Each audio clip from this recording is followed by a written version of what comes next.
sobre a guerra agora, né? E uma coisa inédita aconteceu e foi constatada. Olha só, peças americanas e europeias são encontradas em um míssil norte-coreano na Ucrânia. Que notícia é essa? Destroços de um míssil balístico norte-coreano recuperados na Ucrânia continham componentes de empresas sediadas nos Estados Unidos e na Europa. É o que informou nessa última terça-feira, dia 20, uma empresa de rastreamento de armas. O relatório da Conflict Armament aponta que, apesar de ser alvo de sanções, a Coreia do Norte consegue obter componentes ocidentais para suas armas, usadas por Moscou em sua guerra contra a Ucrânia. Os investigadores da agência determinaram que um míssil balístico produzido pela Coreia do Norte e recuperado na Ucrânia inclui mais de 290 componentes eletrônicos não nacionais. Um total de 75% das peças que estão relacionadas com empresas constituídas nos Estados Unidos e 16% com empresas europeias. Metade dos componentes documentados continham códigos de datas identificáveis e mais de 75% desses códigos indicavam uma produção entre 2021 e 2023. Com base nisso, a tal agência, a CAR, ela conclui que o míssil recuperado em Kharkiv não poderia ter sido montado antes de março de 2023, explicou a empresa. O governo americano afirmou no mês passado que a Coreia do Norte havia fornecido à Rússia mísseis balísticos e lançadores de mísseis usados em ataques à Ucrânia. Segundo a agência CAR, o míssil analisado por seus investigadores foi recuperado em Kharkiv em 2 de janeiro. Começar aqui, Marcelo, crise à vista, isso a gente jamais esperava, né? Por exemplo, se há um míssil que vem lá com umas peças de 1990, de 2000, é uma coisa. Agora nós estamos falando de mísseis que foram montados quando já estava em andamento a tal da guerra entre Rússia e Ucrânia. E agora, como os Estados Unidos se explica? Olha, eu vou emitir uma opinião aqui, não é a minha área de expertise, né? Temos um expert na mesa aqui, mas assim, eu entendo como economia global, né? Economia é isso, as empresas estão aí para fazer negócio, né? E fazem negócio, não quer dizer que a empresa que faz um componente num lado, a outra empresa que faz no outro lado do mundo. Aqui hoje, o Brasil, por exemplo, as empresas brasileiras dependem de muitos componentes de fora do Brasil. Por isso que nós temos uma grande potência aqui internamente e não sabemos utilizar. Por quê? Dependemos da tecnologia de fora, né? Não sabemos viver do que nós temos aqui dentro. Não desenvolvemos tecnologia aqui dentro. E aí ficamos sempre dependentes. Aí dependemos das compras de tecnologia de fora. Provavelmente foi isso que deva ter acontecido, né? Não sei se tem algum controle para esse tipo de venda, esses itens, né? Tem alguma coisa a ver com item balístico, tal, ou se trata apenas de um componente vendido, uma venda normal, como se faz para qualquer venda que aconteça, né, entre uma negociação comercial. Claro que isso aí vai chamar a atenção de muita gente, né? Mas aí, para mim, economia global. Ponto. Quem não faz um item vai comprar em outro lugar que faça. E assim é que acontece a economia hoje no Brasil, né? Por isso que quando acontece uma guerra em um país, essa guerra desse país, se esse país ele produz algo, né, para o resto do mundo que é importante, todos os outros países sofrem. É o que acontece, né? O que está acontecendo agora, né, nas questões ali na Europa, com gás e tudo mais. Então, vamos só acompanhar, ver o que vai desdobrar isso daí. Eu também estou ansioso aí para ver os comentários do meu amigo Paulinho. Tá certo, mas antes do Paulinho, eu quero ouvir aí o comentário da nossa querida doutora Luciana, né? Primeiramente, agradecer aqui a Dedim de Prosa, né, que nos concedeu aí uma contribuição. Muito obrigado. Eu nem sabia que dava para fazer contribuição. Eu acho que a nossa página está muito mais adiantada do que a gente imagina, viu, doutora? E isso com certeza ajuda muito. Bom, mas vamos lá aos comentários, então, dessa questão das peças americanas que são encontradas em míssil norte-coreano na Ucrânia. Como é que a senhora vê isso aí? Porque o que o Marcelo falou, tudo bem, o livre mercado. mas nós estamos falando de peças de míssil. Então, quer dizer, já são empresas que, pelo visto, são empresas contratadas pelo próprio governo que assinam um contrato de confiabilidade, né? E a gente está vendo aqui que o patriotismo americano não está nessa, né, ou tá? Olha, Santiago, como o Marcelo falou, é muito mais complexo e muito mais delicado. Dá uma opinião sobre um assunto que a gente não tem muita informação. Uma notícia dessa, sabe aquele jargão, é assim que começam as brigas?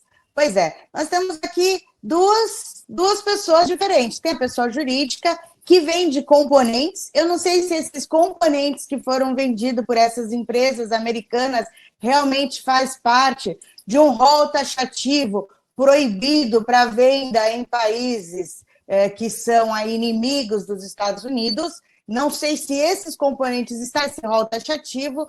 E temos uma outra pessoa aqui, que é a pessoa do Estado americano. Você vê que até agora não houve o pronunciamento aí do Estado americano na pessoa do presidente ou do governador, né, ou dos seus secretários de segurança pública. Então, assim, é muito delicado você já acusar um país como os Estados Unidos de vender componentes para mísseis para os seus próprios inimigos. Então, assim, e tem que verificar realmente se a empresa que vendeu esses componentes, se ela realmente descumpriu aí uma regra de venda de componentes para os países de inimigos dos Estados Unidos. É muito complicado. Você vê, aqui no Brasil a gente usa muito amortecedores, né? Amortecedores para fechar portas de aviões, amortecedores para carros, amortecedores até para o carro que passeia da CET, de câmeras, precisa de um amortecedor, porque as ruas são... Tem amortecedor para tudo. Esses amortecedores, grande parte são importados. Então, amortecedores também são utilizados aí para os mísseis e tudo mais. Então, tem que verificar realmente se esses componentes são proibidos pelo governo americano à venda para países que são aí inimigos do governo americano. Ô, Paulinho, uma coisa que chama atenção nesse caso aqui é justamente a Coreia do Norte, né? Vamos falar, nós estamos falando aqui de 2 países que estão sancionados pelos Estados Unidos, e um deles, o que está 100% sancionado, é a Coreia do Norte. Não consegue passar um alfinete para o mundo, justamente pelas sanções que sofre do mandatário Estados Unidos. Por outro lado, nós vemos o Putin, que é o grande comprador hoje do armamento da Coreia do Norte, que está se preparando já há 70 anos para uma guerra, então está armado até os dentes. Isso aí não falta armamento. Agora, o que chama atenção nessa história é que esses 2 países sancionados estão conseguindo bombardear a Ucrânia com mísseis fabricados praticamente nos Estados Unidos e na Europa, com países que são seguidos pela OTAN.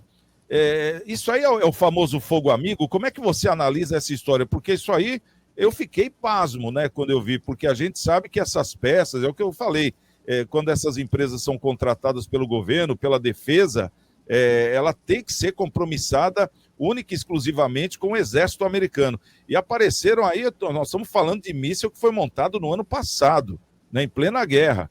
Como é que você analisa isso tudo aí, Paulinho? Fala pra gente. É normal. Isso aí já existe desde a década de 70, né? É que as pessoas não... Quem não estuda sobre isso é meio complicado de entender. Os Estados Unidos, na década de 70, eles fizeram um avião chamado SR-71, Blackbird. Esse avião era coberto de titânio. Os Estados Unidos não têm titânio. As maiores jazidas de titânio que existia era na antiga União Soviética. O que os Estados Unidos e a CIA fez? Montou uma empresa fantasma no México de importação de titânio. E essa empresa desviava o titânio, né, para a Northrop, a fábrica que fazia o SR-71, e fabricava o avião recoberto de titânio russo. Os russos nem sabiam que esse avião tinha essa camada de titânio, e era praticamente todo ele feito de titânio, que ele voava 2,5 vezes a velocidade do som. Então, o que acontece hoje em dia? Os países que estão sancionados, Santiago, tanto a Coreia do Norte, como o Irã, como qualquer outro país, a própria Rússia, eles criam empresas na Europa, dentro do próprio Estados Unidos, na Ásia, empresas frias, fictícias, que compram esses componentes oficialmente das indústrias, porque muitas vezes você fala do componente, mas por exemplo pode ser um chip, né? Pode ser alguma coisa assim, que nem a doutora falou, alguma coisa não tão essencial.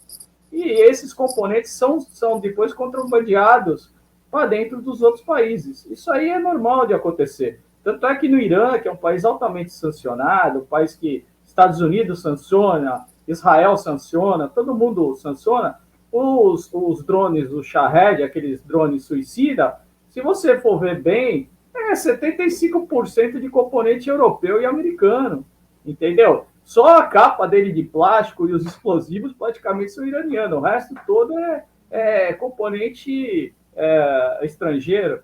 Os próprios aviões russos que estão sendo abatidos aí na Ucrânia, você vê componentes americanos, né? E o nosso presidente, querido Lula, né? Não podemos deixar de falar, né, da excelência do Lula. O Lula quis bater de frente agora com Israel.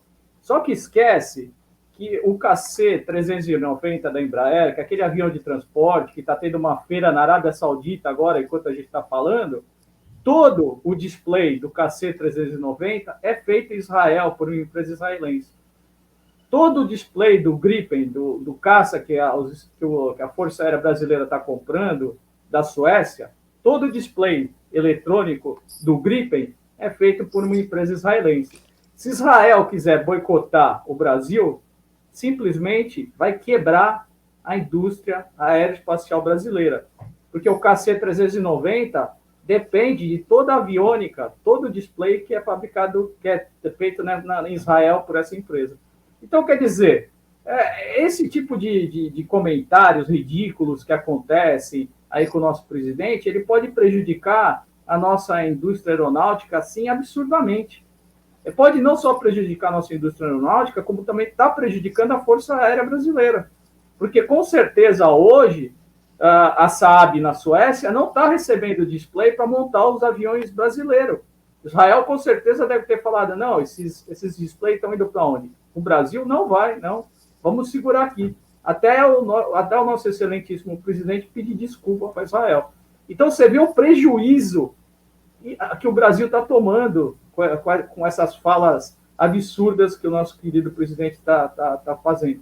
Então, daí você vê que a indústria de armamento, cara, é uma coisa tão complexa, então envolve tantos países, né, que o nosso Guarani mesmo, a gente teve uma exportação agora de tanque Guarani, que a Alemanha barrou a nossa exportação. Por que a Alemanha barrou? Porque a Alemanha pediu munição 155mm para o Brasil, que o Brasil é o segundo maior produtor de munição de 155mm. O Brasil não quis vender essa munição para a OTAN. A Alemanha simplesmente barrou as vendas do Guarani. Aí você vai perguntar, mas o tanque é brasileiro, feito aqui pela indústria? Não, mas o sistema de câmbio do Guarani é alemão. Então tem sistema dentro desse tanque que é feito pela Alemanha. E a Alemanha barrou as vendas de 65, se não me engano, tanques Guarani que ia para Filipinas. Né? Então, quer dizer, a indústria bélica é uma indústria muito complexa. Então, as pessoas têm que tomar muito cuidado com o que falam, principalmente nossos dirigentes, que um sancionamento de algum item acabou a história de exportação desse produto.